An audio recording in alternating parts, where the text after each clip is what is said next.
The time is 10 a.m. and this is WKYT Midmorning. It was a busy night for Lexington police. Investigators believe multiple overnight crimes may be connected. The body of Muhammad Ali has been returned to his hometown of Louisville for burial later this week. And the cleanup is on in some counties after damaging storms swept through parts of Kentucky.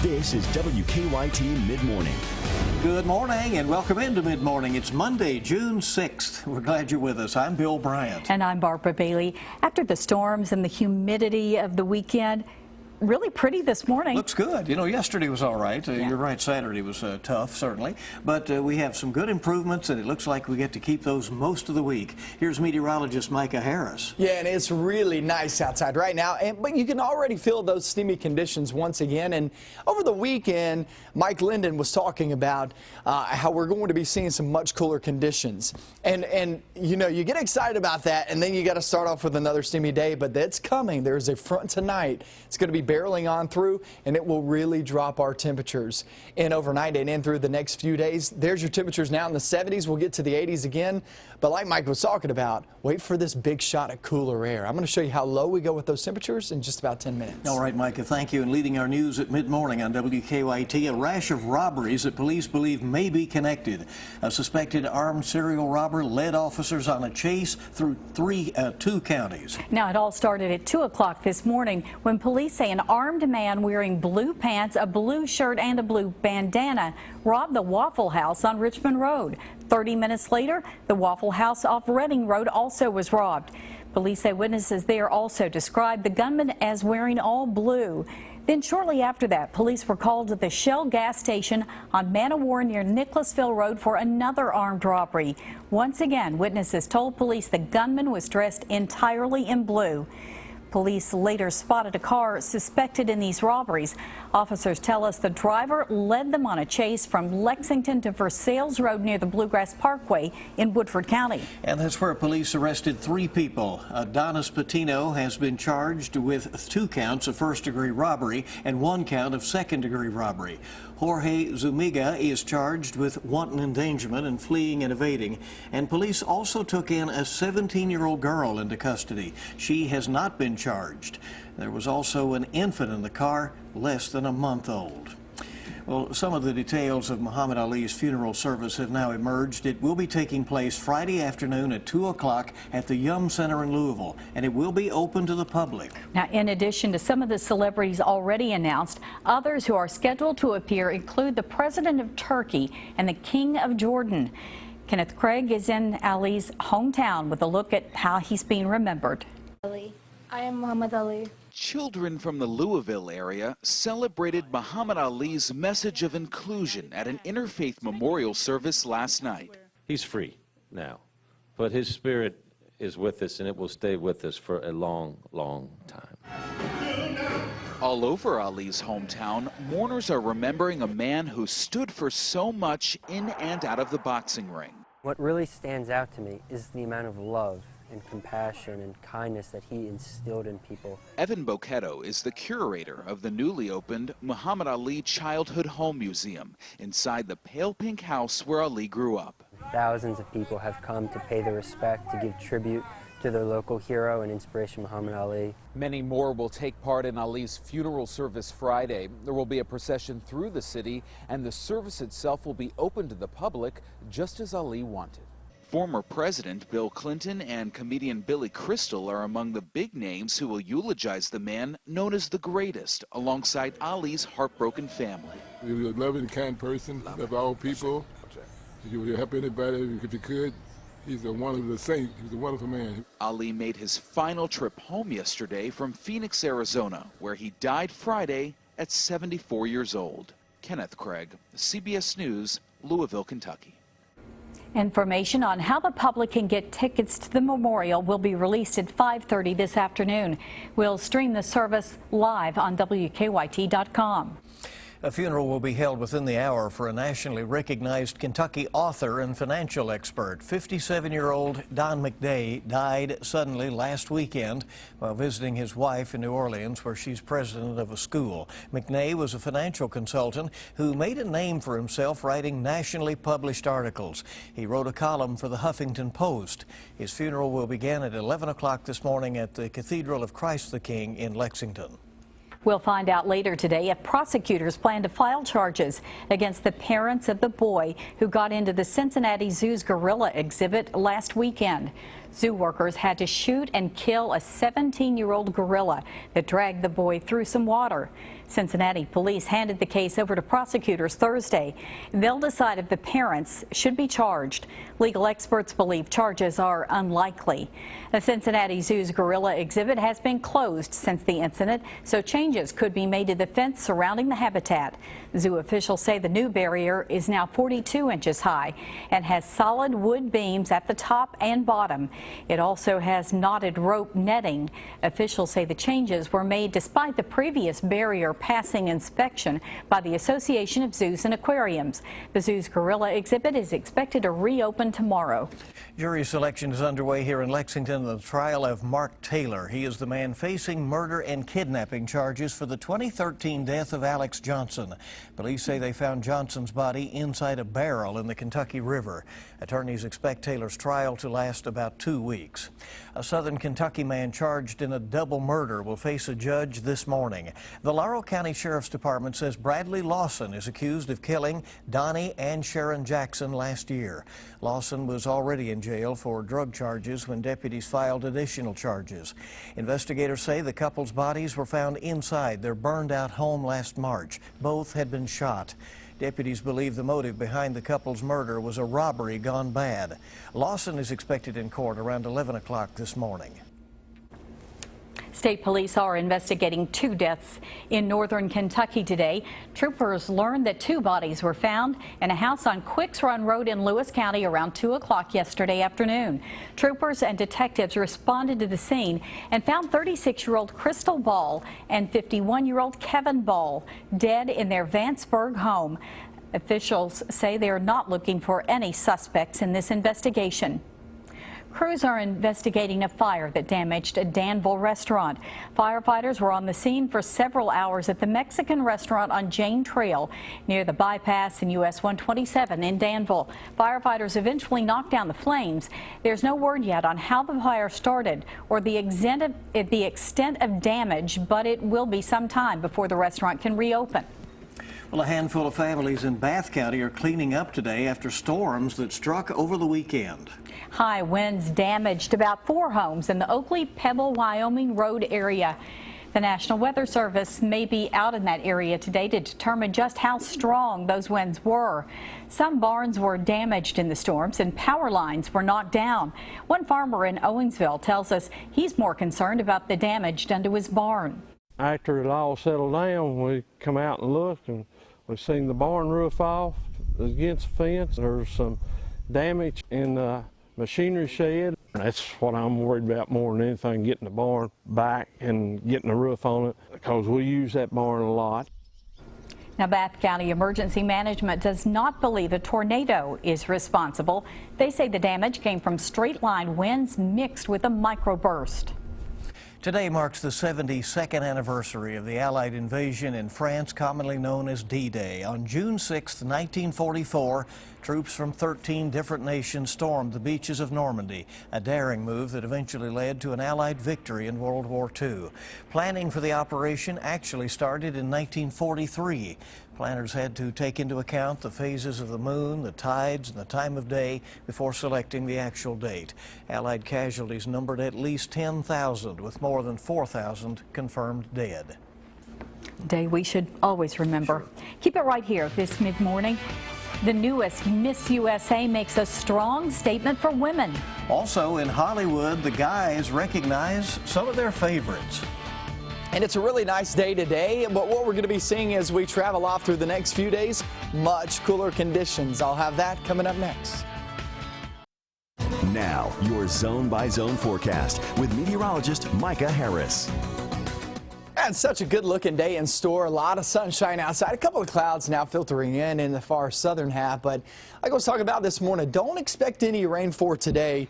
Possibility there into the evening and nighttime hours. It's only a small chance as that front gets a little bit closer, but picture perfect day. So we're already in the low to mid 70s. When we finish off later on this afternoon, we'll actually be in the low to mid 80s. So it is a warm day, but we're not feeling that front, not just yet. That actually comes through the night. So evening and nighttime hours, heads up for if you are out during that time. Most of us are asleep, but if you are out during that time, watch out for a passing light shower.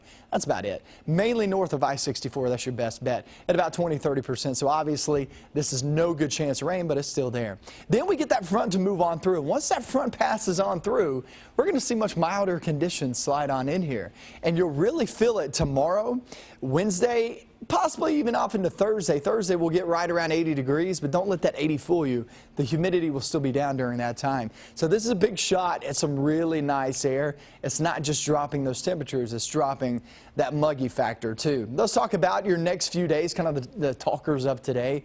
With that front tonight, that helps us out, puts us in the 70s, and also keeps us dry, mainly dry. I'm still putting in a small chance of rain for tomorrow. It's about 20%.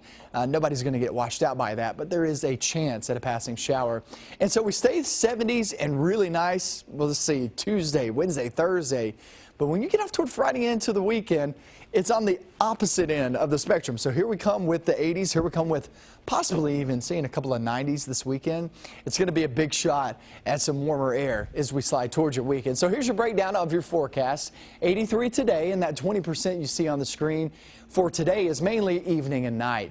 Then we hit tomorrow with that 20%, and that's just saying heads up for a passing light shower as we get that wraparound moisture. But we'll also get some wraparound much cooler air too filtering on in here, guys. The next few days after today will look nice and feel even better. We're talking 70s, we're talking low humidity.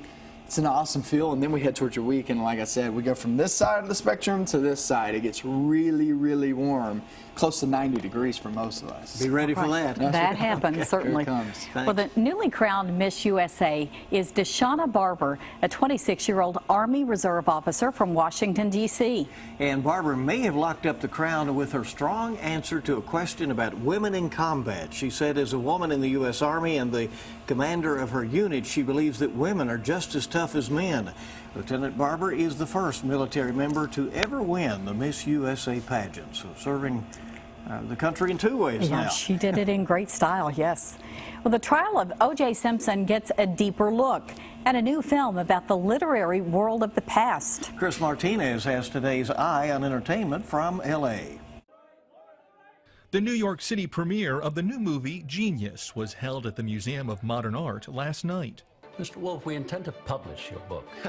The film stars Colin Firth as Maxwell Perkins, the book editor who discovered F. Scott Fitzgerald and Ernest Hemingway. Jude Law plays literary giant Thomas Wolfe. So he was a larger-than-life character, pushing himself in all these directions, creating works of genius, but also probably suffering greatly too, and making others suffer. The movie opens Friday. The stars were out in Culver City, California Saturday for the taping of Spike's Guys' Choice Awards, which airs Thursday. It's the 10th anniversary of the show, and actress Julia Roberts was honored as Woman of the Decade. Actors Matt Damon and Ben Affleck were chosen as Guys of the Decade. The first 2 hours of a new documentary about race relations and O.J. Simpson premieres this Saturday on ABC. The 7.5-hour documentary, O.J. Made in America, focuses on Simpson's life before the trial of the century. I want to tell this story about Los Angeles. I want to tell a story about, you know, this sort of dynamic between the black community and the LAPD, and where this sort of tension and this distrust, how it was bred. The full documentary will air on ESPN from June 14th through 18th. That's your Eye on Entertainment. Chris Martinez, CBS News, Los Angeles. Coming next, it's an important job, and Kentucky One Health is looking for those who are top-notch. Find out about the Nurse Expo happening this week, next on WKYT. Tuesday night's Mega Millions jackpot is $260 million, and Wednesday night's Powerball jackpot is $123 million. Welcome back. It's mid-morning on WKYT, and if you're a nurse and you're looking for employment opportunities, listen up. Kentucky One Health is holding a Nurse Expo coming up Thursday. With more, we're joined by Claudia Carroll, a nurse and Kentucky One nurse recruiter. Welcome. Glad to have you here today. Thanks for having me. So you have jobs out there available, We huh? do. We have different jobs, different opportunities, and are looking for nurses to fill those. Talk about what will be included in this expo. What can people expect? The expo is this Thursday from 3 until 9 at St. Joseph Hospital, and we're going to be doing things a little bit differently this time. We're going to have various stations. We're using a theme where you'll come in and you'll pick up your passport at check-in, and then we'll have various ambassadors take you around to the different stations, so the different service lines, critical care, med-surg, the cath lab. We're going to also have folks there that are current nurses at St. Joseph's, both newer nurses and ones that have a longer tenure with us, that will be providing testimonials, one-on-one tours, that type of thing.